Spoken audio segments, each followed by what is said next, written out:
بسم الله الرحمن الرحيم.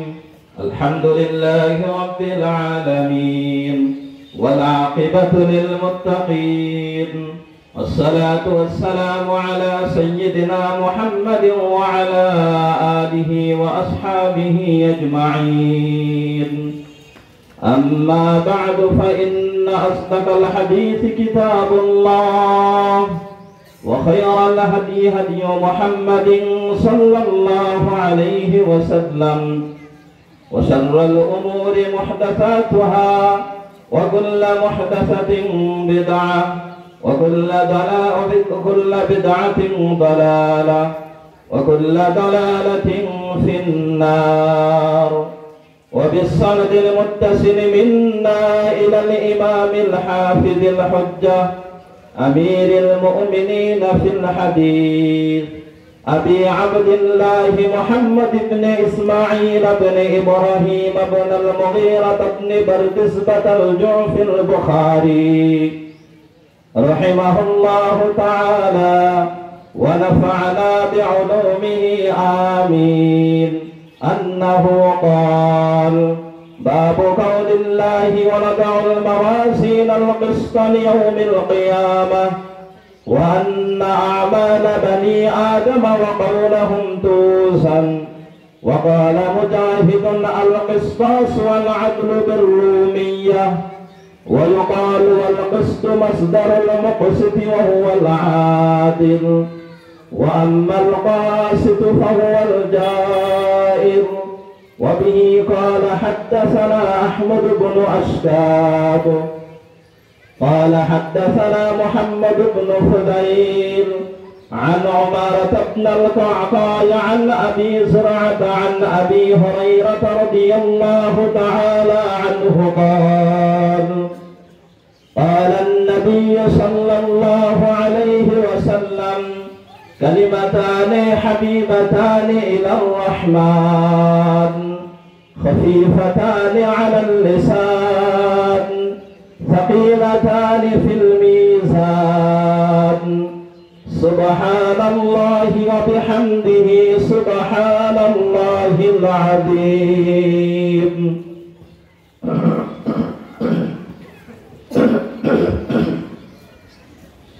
بسم الله الرحمن الرحيم.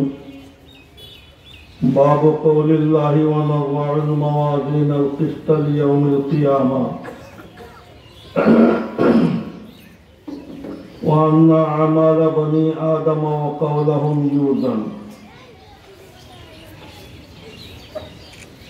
এই বাব বুখারী শরীফের সর্বশেষ বাব। ইমাম বুখারী রহমতুল্লাহি আলাইহি এই বাব আর এই অধ্যায়কে শুরু করতেছেন কোরআন শরীফের এক আয়াত দিয়ে। আল্লাহ তাআলা ইরশাদ করেন: ওয়ানাযাউল মাওয়াজিনাল কিসতা লিয়াউমিল কিয়ামা, আমি কিয়ামতের দিন আদল ও ইনসাফের পাল্লা কায়েম করব।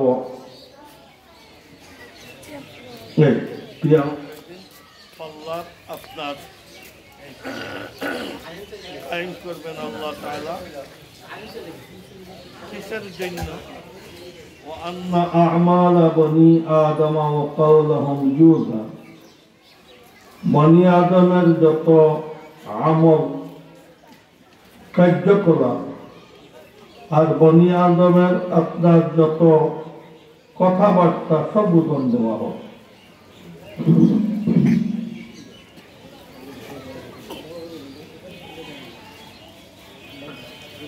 ইমাম বুখারী রহমতুল্লাহি আলাইহি কিতাব আরম্ভ করছিলেন যে অধ্যায় দিয়ে, যে বাব দিয়ে, এটা হইল ওয়াহী কিভাবে ওয়াহীর আবির্ভাব হইল। যেহেতু এই কিতাবের মধ্যে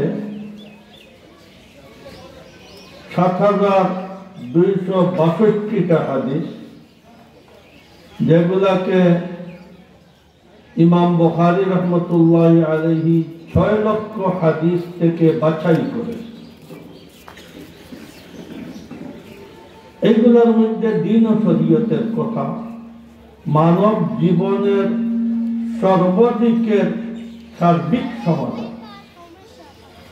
কিন্তু এই সর্বদিকের সার্বিক সমাধান নির্ভর করে ঈমানের উপর। এই সারা দ্বীন ও শরীয়তের উপরে যদি একজন বিধর্মী আমল করে তাহলে কোনো সওয়াব নাই, জিরো।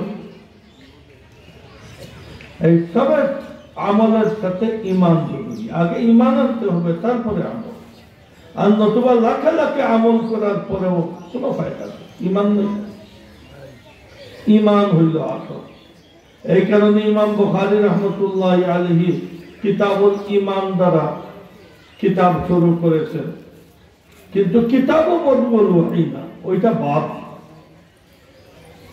এই ঈমানের দাওয়াতটাও মওকুফ ওয়াহির উপর। রাসূল সাল্লাল্লাহু আলাইহি ওয়াসাল্লাম ওয়াহি আসার আগে কাউকে দাওয়াত দেন নাই, কারণ দাওয়াতের দিনের কোনো সকল ছিল না। তো ওয়াহিয়ে দিনের সকল আর দাওয়াত শিখাইছে। এই কারণে আপনার ওয়াহিকে আগে নিয়ে আসে। আর সর্বশেষ বাব যেটা, এটা হইল কিয়ামতের দিন মানুষের আমল ওজন দেওয়া হবে। এটার সম্পর্ক হইল আখিরাতের সাথে।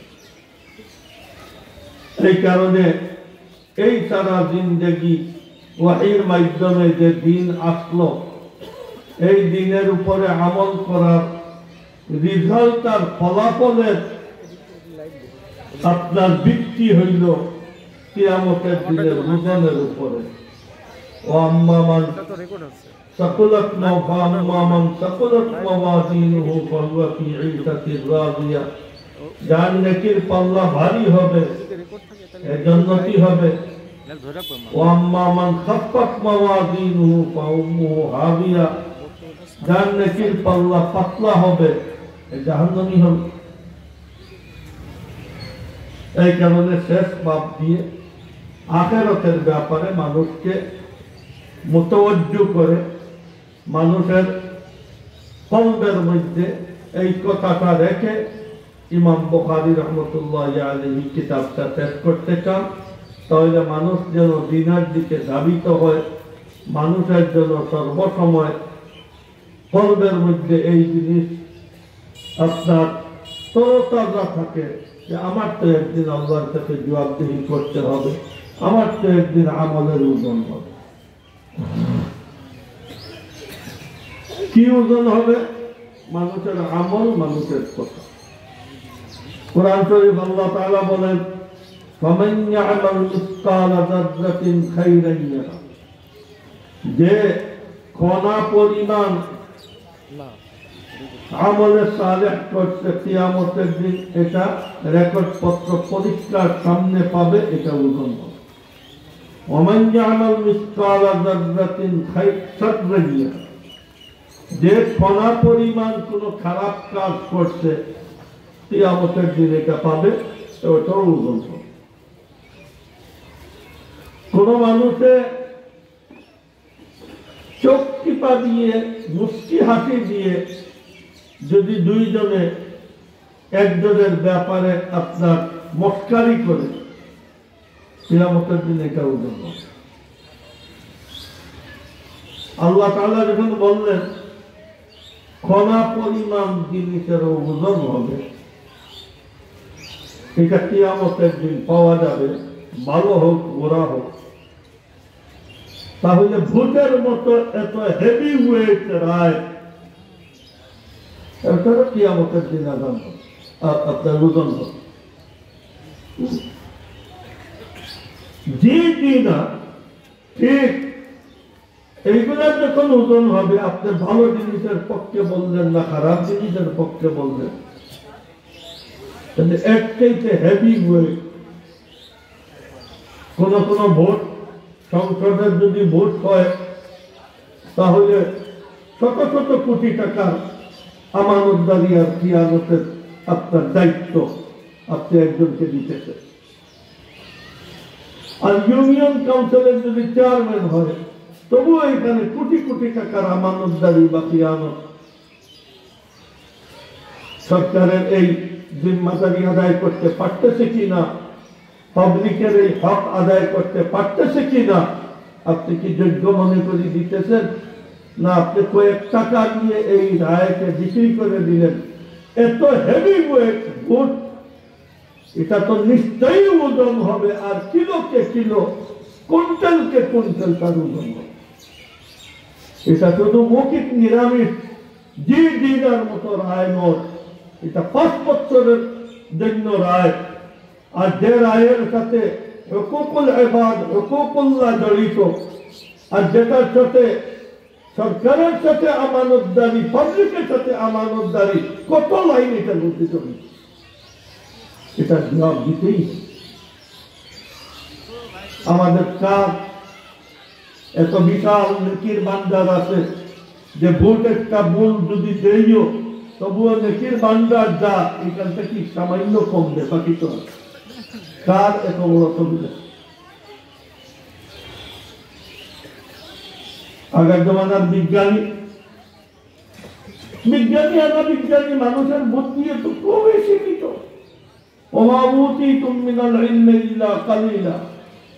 তোমাদেরকে বিবেক বুদ্ধি দেওয়া হয়েছে তো খুবই সীমিত। সীমিত বুদ্ধি দিয়ে অনেক পাগল বুদ্ধির উৎস আল্লাহ তাআলা ওনার কার্যকলাপের মধ্যে হস্তক্ষেপ করে, এটা যুক্তিতে আসতেছে না, ওইটা যুক্তিতে আসতেছে না। এই কথাগুলা বোঝানোর তো আর কোনো মিশাল নাই। খুব যোগ্য এক ইউনিভার্সিটির আপনার ভাইস চ্যান্সেলর বা আমাদের কওমি মাদ্রাসার কোন মুহতামিম সাহেব একটা প্রোগ্রাম করলেন, আর মক্তবে পড়ে ছেলেরা বা ওইখানে 1-2 পড়ে ছেলেরা, এরা আপোষের মধ্যে বলতেছে এই জিনিসটা যুক্তিতে আসলো না, ওই জিনিসটা যুক্তিতে আসলো না। এই এদের বক্তব্য শুনি যেভাবে মানুষে হাসাহাসি করবে, এইসব বিজ্ঞানীদের কথা যেগুলা কোরআন সুন্নাহর বিরুদ্ধে, এইগুলা এইভাবে হাসাহাসি, যে দস্তর মতো এক বুদ্ধি আর রাস্তা পাবে। আগের জমানায় বিজ্ঞানীরা বলতো এই কথা বিশ্বাস করা যায় না, এইসব বিশ্বাস করা যায় না। মানুষের আমল আবার ওজন হবে, ওজন তো হয় যেটা ধরতে পাওয়া যায়, যেটা বাড়ি পাতলা ধরতে পাওয়া যায়, দেখতে পাওয়া যায়, এইসব জিনিস ওজন হয়। মানুষের আমল আবার ওজন হয়ে যাবে। আর এত হাজার হাজার বছর পরে কে এই আমল কোথায় রাখি দিতে? মানুষের কথাবার্তা ওজন হবে কেন? ওলামাদের এইগুলোর জবাব দেওয়ার দরকার নাই। আজকালকের বিজ্ঞানীরা আগের বিজ্ঞানীকে পাগলের ঘোষণা দিচ্ছে, পাগল বলে নাই, কিন্তু ওদের সব কথা যে ফালতু, এইগুলো বর্তমান বিজ্ঞানীরা প্রমাণ করে। যে জিনিস ধরতে পাওয়া যায় না তার ওজন দেওয়া হবে না, তাহলে জ্বর কেমনে ওজন দেয়? তাপমাত্রা কেমনে ওজন হয়? শীত কেমনে ওজন হয়?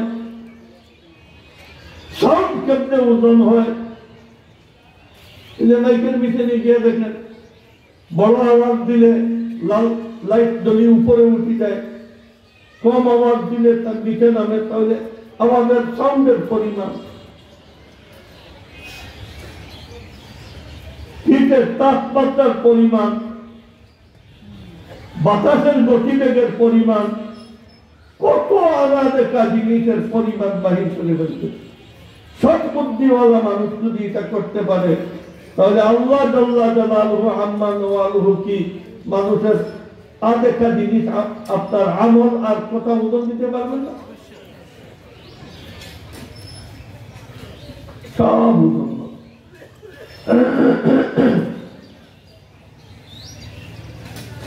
ইমাম বুখারী রাহমাতুল্লাহি আলাইহি এই শেষ বাব দিয়ে আমাদেরকে সতর্ক করতে চান যে আপনি রাষ্ট্র পরিচালনায় থাকেন, প্রশাসনে থাকেন,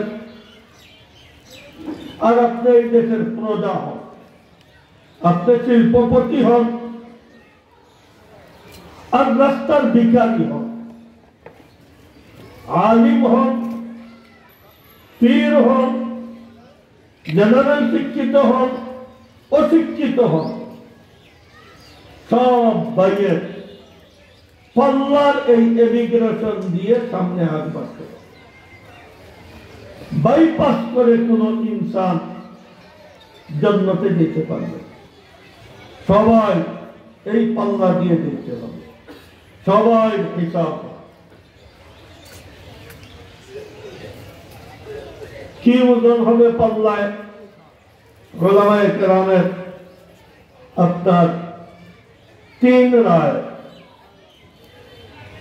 অনেক উলামায়ে কেরাম বলেন আমলি ওজন হবে। এর মধ্যে ইমাম বুখারী রাহমাতুল্লাহি আলাইহি উনি নিজেই মন্তব্য করে বলেছেন, ওয়া আন্না আ'মালা বনি আদম ওয়া কাওলুহুম ইউযা, আমলের ওজন হবে। কেউ কেউ বলছেন আপনার আমল নামার ওজন হবে, ফাইলের রেকর্ড পত্র কিরামান কাতিবিনে লেখিয়ে যে ফাইল তৈরি করছে।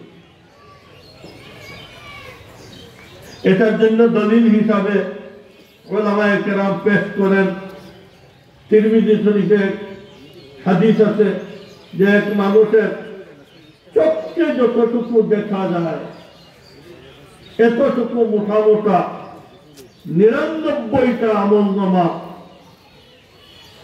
অন্ধকার পাল্লায় রাখা হবে। পাল্লা আবার 2 ধরনের, বাম সাইডেরটা অন্ধকার, ডান সাইডেরটা দুরান। তো বড় আমল অন্ধকার পাল্লায় রাখা, এই সব ফাইল আর আমলনামা রাখা হবে 99টা। এত বিশাল বিশাল সব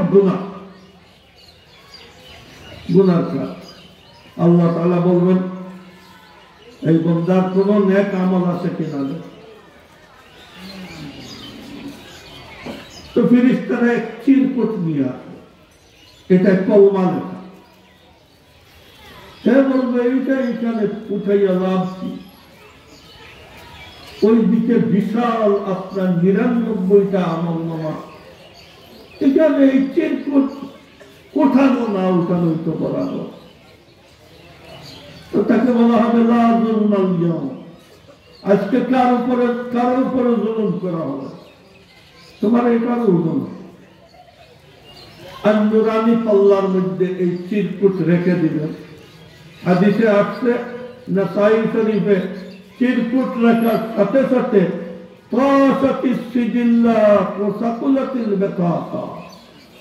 ওই 99 পাল্লা হালকা হয়ে যাবে আর এই চিরকুটে পাল্লা ভারী হয়ে যাবে, আর তার জান্নাতের ফয়সালা হবে।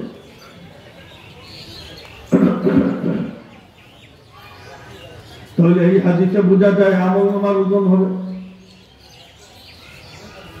আরো অনেক উলামায়ে কেরামে বলেন যে খুদ মানুষটারই ওজন, তার নেকি ভারী না নেকির পাল্লা আপনার হালকা, মানুষটারই ওজন। এটা ব্যাপারে হাদিস আছে। মুসনাদে আহমদের এক হাদিস, রাসূল করিম সাল্লাল্লাহু আলাইহি ওয়াসাল্লাম ইরশাদ করেন, লাহিজুল ইবনে মাসউদ ফিল মিজানে আসকালা মিন জাবাল উহুদ। হযরত আব্দুল্লাহ ইবনে মাসউদের এক পাও কিয়ামতের দিন মিজানের মধ্যে, পাল্লার মধ্যে উহুদ পাহাড় থেকে বেশি ভারী হবে। এটা বুঝা গেল মানুষের ওজন। আবার এই কিতাবে 691 পৃষ্ঠায় আপনার কিতাব তাফসীরে এক হাদিস আছে হযরত আবু হুরায়রা রাদিয়াল্লাহু তাআলা আনহু থেকে। রাসূল সাল্লাল্লাহু আলাইহি ওয়াসাল্লাম ইরশাদ করেন, ইন্নাহু লায়াতি আর-রাজুলুল আযীমুস সামিনু ইয়াওমাল কিয়ামাতি লা ইয়াজিনু ইনদাল্লাহি জানাহা বাউদাতিন ফাকরাউ ইন শি'তুম ফালা নুকিমু লাহুম ইয়াওমাল কিয়ামাতি ওয়াজনা। এই পর্যন্ত হইল হাদিস।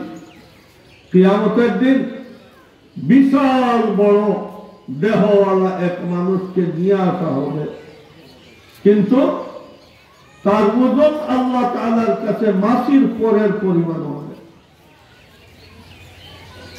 এইসব হাদিসের আলোকে অনেক উলামায়ে কেরাম বলেন যে মানুষেরই ওজন হবে, আসলে সবই হবে। এক মানুষকে তাকেও ওজন দেওয়া হবে, তার আমলনামাকেও ওজন দেওয়া হবে, তার স্বয়ং আমলটাকেও ওজন দেওয়া হবে, যেন একজন মানুষ মনে মনে এই চিন্তা আর ধারণা না করতে পারে যে ওজনটা যদি এই ধরনের হইতো, ওইটা যদি হইতো, তাহলে হয়তো আমি নাজাত পাইতাম। যার কারণে হর লাইনের ওজন। এই কারণে এখানে মিজান পাল্লা হইল একটা, এখানে বহু বচন নিয়ে আসছেন, জমা নাজারুল মাওয়াজিনা, এক পাল্লায় হাজার কাজ একসাথে করে। আমার হাদিসে আছে এই পাল্লা লাহু লিসানুন ওয়া কাফফাতান, এই পাল্লার জবান আছে মন্তব্য করে, আবার দুই সাইড আছে। এটা কোনো মিটারের মতো না, এটা কোনো মেশিন না যে লাগাই দিবে আর পরিমাণ বাহির হবে, তার কোনো সাইড আছে। এটাও হাদিসের মধ্যে আছে যে পাল্লার এক সাইডে 7 আসমান 7 জমিন, তার সব সামানপত্র নিয়ে যদি ঢুকাই দেওয়া হয় তাহলে এক পাল্লায় জায়গা হয়। এইভাবে বিচার করে আধুনিক পাল্লা হাজার কাজ একসাথে করে। এই কারণে আপনার বহু বচন নিয়ে আসা হয়।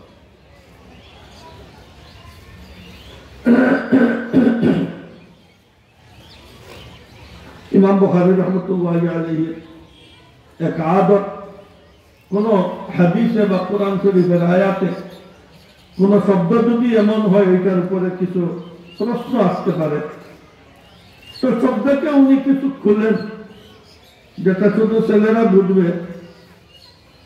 وقال مجاهد القسطاس والعدل بالرومية।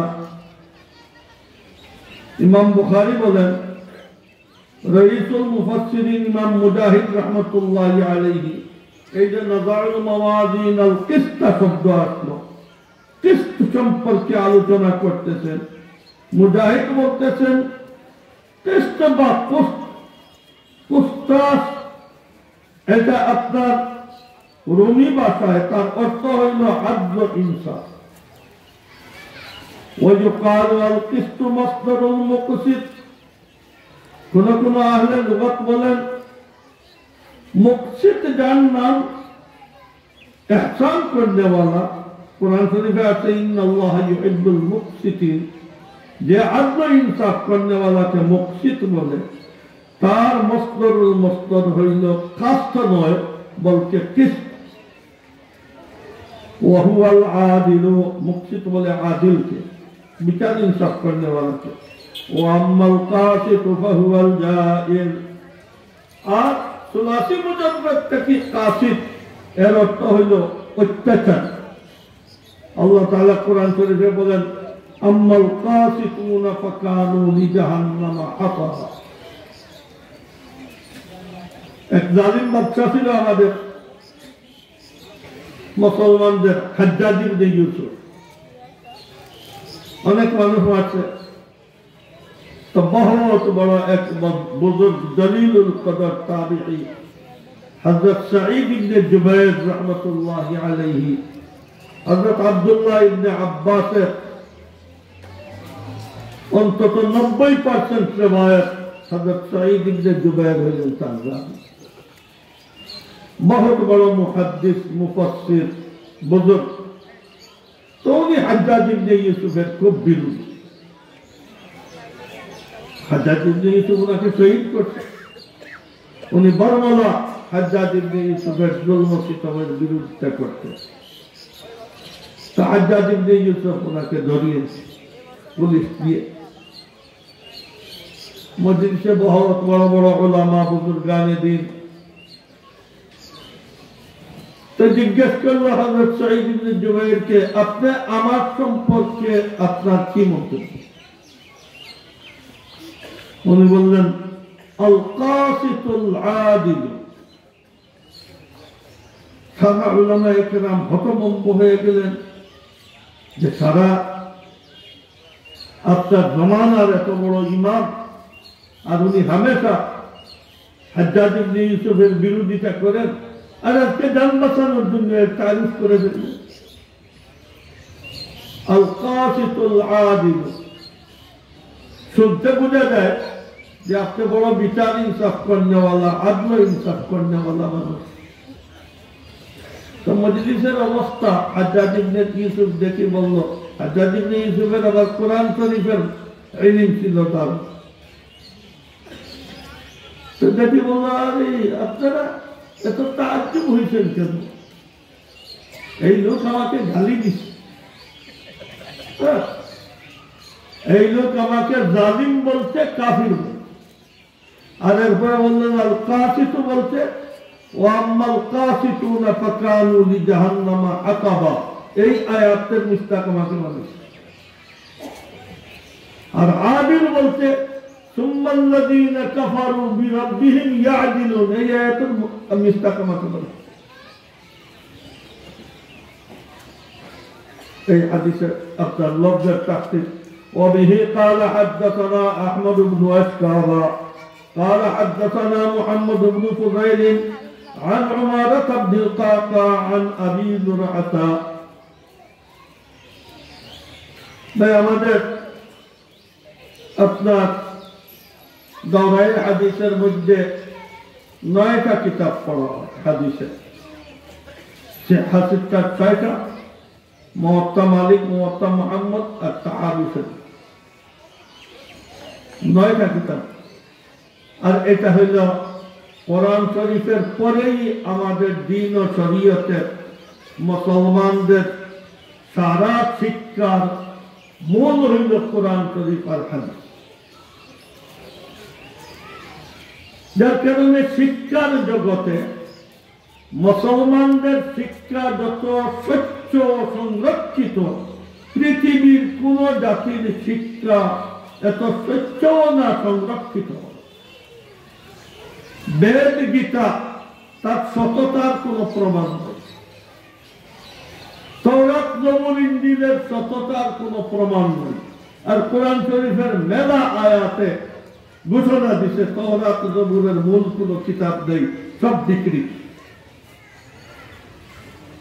কিন্তু আজ পর্যন্ত ১৫০০ বছর হয়ে গেছে, শিক্ষা জগতের শিক্ষার অপুরন্ত ভান্ডার যেটা কোরআন শরীফ, আমাদের ধর্মগ্রন্থ, আমাদের সারা দ্বীন ও শরীয়তের মূল ভিত্তি, আজ পর্যন্ত কোন কাফির পণ্ডিত কোরআন শরীফের উপরে কোন অবজেকশন আর প্রশ্ন উত্থাপন করতে পারে। ব্রিটিশ যখন এই দেশ চালাইত, দারুল উলুম দেওবন্দ হয়ে গেছে, এরপরে ব্রিটিশরা দেখলো যে আমাদের তো নিউজিল্যান্ড থেকে নিয়ে হাওয়াই দ্বীপপুঞ্জ পৃথিবীর পশ্চিম মাথা সারা ব্রিটিশের দখল। আর কিছু কিছু আছে ফ্রান্স, ইটালি, পর্তুগাল, বেলজিয়াম, স্পেনের দখলে, কিন্তু সিংহভাগ হইল ব্রিটিশের দখল। এটা একটা সুবর্ণ সুযোগ। এই টাইমে যদি সারা পৃথিবীর কোরআন শরীফ আপনার পুরাই ফেলতে পারি, একটা আপনার কপিও যদি না থাকে, তাহলে মুসলমানদের শরীয়ত শেষ, দিন শেষ। এই 2-3 জেনারেশনের পরে সবচেয়ে আমরা আমাদের ধর্মের বানাইছি। আর হিন্দুস্তানে প্রথম আরম্ভ হইল কোরআন শরীফের পাণ্ডুলিপি সংগ্রহণ সরকারি পক্ষ থেকে। ওই সময় তাদের ধর্মকে কন্ট্রোল করে যে পাদ্রীরা এখানে উপমহাদেশে, এদের 2-3 জনকে আপনার দারুল উলুম দেওবন্দে দাওয়াত করল।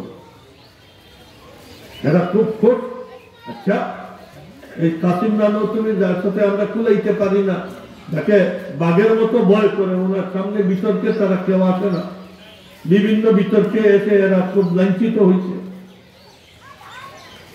এই কারণে হযরত কাসিম নানতুবিকে বলা হয় আপনার হুজ্জাতুল ইসলাম। পৃথিবীতে কোনো ইনসান নাই যে কাসিম নানতুবির সামনে ইসলামের উপরে কোনো অভিযোগ করে আপনার দেখতে পারবো, তাকে এখানে তার মুখে একরার করাবেন যে না আমি যেটা বলতেছি ভুল আর সত্যতা। এই ইনার নাম হইল কাসিম নানতুবি, দারুল উলুমের প্রতিষ্ঠাতা।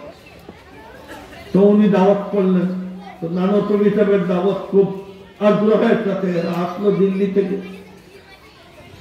উনি খাওয়া দাওয়ার ইন্তজাম করলেন, আর 6 বছরটা কি 8 বছর বা 9 বছর এইভাবে পিচ্ছি ছেড়ে 20-25 জনকে সামনে রাখলেন যারা পুরা কোরআন শরীফের হাফিজ। দাওয়াতের পরে তাদেরকে বললেন এই ছেলেদের যে কোনো একজনকে কোরআন শরীফের যে কোনো জায়গা থেকে আপনারা প্রশ্ন করতে পারেন। তারা তো কোরআন শরীফ সম্পর্কে খুব ভালো জানে। তারা ফলানো আয়াত থেকে, সূরা বাকারার 55 নম্বর আয়াত থেকে তুমি পড়ো। বলতে দেখ আউযু বিল্লাহি মিনাশ শাইতানির রাজিম বলিয়া তিলাওয়াত করেন।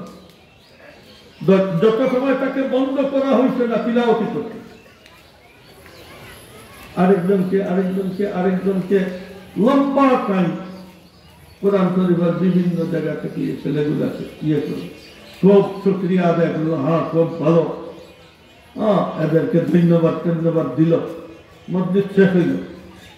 যাওয়ার সময় হযরত নানতুবি সাহেব বলতেছেন কাগজের একটা পাণ্ডুলিপি গুলা পোড়ানোর পরে এই ভ্রাম্যমান কোরআন শরীফ যেগুলা এগুলা কি করে তারা হিন্দুস্তান যদি চলানো। বড় মানুষ এটা বলিয়া বিদায় দিয়ে দিল। এটা গিয়ে সিদ্ধান্ত এইসব বাধ্য হয়েছে ফালতু করে কোরআন শরীফ পড়াইয়া কি লাভ। আর আমি বলতেছি আজকে যে কোরআন শরীফ ইসলাম সার্বজনীন ধর্ম, কিয়ামত পর্যন্ত অন্য কোন ধর্ম চলবে না। তার সবচেয়ে বড় ডকুমেন্ট হইল এই যে ১৫০০ বছরে কোরআন শরীফের কোন নোক্তা জের জবরের পরিবর্তন হয়ে চ্যালেঞ্জ পৃথিবীর কোন জাতির ধর্মগ্রন্থ অপরিবর্তিত কোন ধর্মের কোন ধর্মগ্রন্থ আছে কিনা একটা। আর শুধু অপরিবর্তিত নয়, আরেক চ্যালেঞ্জ রাসূল করিম সাল্লাল্লাহু আলাইহি ওয়াসাল্লামের জমানায় যেভাবে উচ্চারণ হয়েছিল আজ পর্যন্ত এই উচ্চারণ সংরক্ষিত, কিয়ামত পর্যন্ত সংরক্ষিত থাকবে। এই উচ্চারণগুলোর জন্য নতুন নতুন সাবজেক্ট আবিষ্কার হয়েছে, কিরাতের সাবজেক্ট, তাজবিদের সাবজেক্ট। এই সাবজেক্টগুলো শুধু উচ্চারণকে হেফাজত করছে। যার কারণে রাসূল সাল্লাল্লাহু আলাইহি ওয়াসাল্লামের জমানায় যে আয়াতে ওয়াক্ফ করা হয়েছে, যেখানে টেনে পড়া হয়েছে, কতটুকু পর্যন্ত লম্বা করে পড়তে হবে, কোথায় শর্ট পড়তে হবে, কোথায় মুখ দিয়ে আপনার আওয়াজ বাহির করতে হবে, কোথায় নাক দিয়ে বাহির করতে হবে, কোথায় ইদগাম করতে হবে, গুন্নার সাথে কোথায়, গুন্না ছাড়া কোথায়, সারা উচ্চারণ পদ্ধতি সংরক্ষিত হয়। সাহাবায়ে কেরাম যেভাবে করতেন আজকের আমাদের তিলাওয়াত করলে ওরা এইভাবে করে। জাপানে কোরআন যেভাবে তিলাওয়াত হয়, আমেরিকায় কোরআন সেইভাবেই তিলাওয়াত হয়, আরবে কোরআন সেইভাবে হয়, ভারতে কোরআন সেইভাবে। এদের কেন কোনোদিন মিটিং হয় না। এইটাই হইল কোরআন শরীফ সংরক্ষিত, স্বচ্ছ, তার উপরে কোনো অবজেকশন করার কারো কোনো ক্ষমতা নাই। এইটাই দলিল পৃথিবীতে একক ধর্ম যেটার উপরে চললে জন্নতে যাওয়া যায়, এটা হইল ইসলাম। ওমান ইয়াবতাগি গায়রাল ইসলামি দীনান ফালান ইউকবালা মিনহু ওয়া হুয়া ফিল আখিরাতি মিনাল খাসিরিন। আমাদের মুসলমানদের মধ্যে অনেক কাফির, এটা তো কাফির হয়ে গেছে, নতুবা বলতে পারতো না। অনেক কাফির লেখাপড়া করে এই মন্তব্য করতেছে, যে কোনো এক ধর্মের উপরে চললেই হয়। এটা হলো কাফিরের মন্তব্য। ইসলাম ছাড়া সব ধর্ম ভ্রান্ত। ইসলাম ছাড়া কোন ধর্মের জন্মতে যাওয়া যাবে না। তোমার বাপের বানাই কোন জন্মতে যাইতে পারো, আল্লাহ তাআলার বানাই জন্মতে ইসলাম হয়েই যেতে হবে, কোন বিকল্প রাস্তা নেই। এই কারণে সম্মানী পজিশনের আর হাই কোয়ালিটি ধর্মের মধ্যে হইল ইসলাম। আর মুসলমানরা এতটুকু হয় নাই যে ইসলাম ছেড়ে অন্য ধর্মে চলে। এটা আমাদের ফখর। আর আল্লাহ তাআলার ইহসানের দয়া, আমরা কিয়ামত পর্যন্ত বয়স পাইয়া যদি ইবাদত করি, তাহলে আল্লাহ যে আমাদেরকে মুসলমান বানাইছেন এই নিয়ামতের আমরা বিনিময় দিতে পারব, শুকরিয়া আদায় করতে পারব। আমাদের এখানে মিশকাত শরীফের সাথে তাফসীরের কিতাব পড়া হয়, বয়জাবি শরীফ। এর লেখক কাজী বয়জাবি, বহুত বড় আলিম। ওনার একটা মন্তব্য, একটা শের, أخذت بالجمة رأسا أزعرا وبالثنايات الواضحات الدردرا وبالطويل العمر عمرا دادرا كما افترى المسلم إذا تنصرا। খ্রিস্টান মিশনারি বিভিন্ন জায়গায় কাজ করতেছে, কিছু মুসলমানও খ্রিস্টান হইতেছে। তো উনি এক শের বললেন, তুমি তোমার লম্বা কালো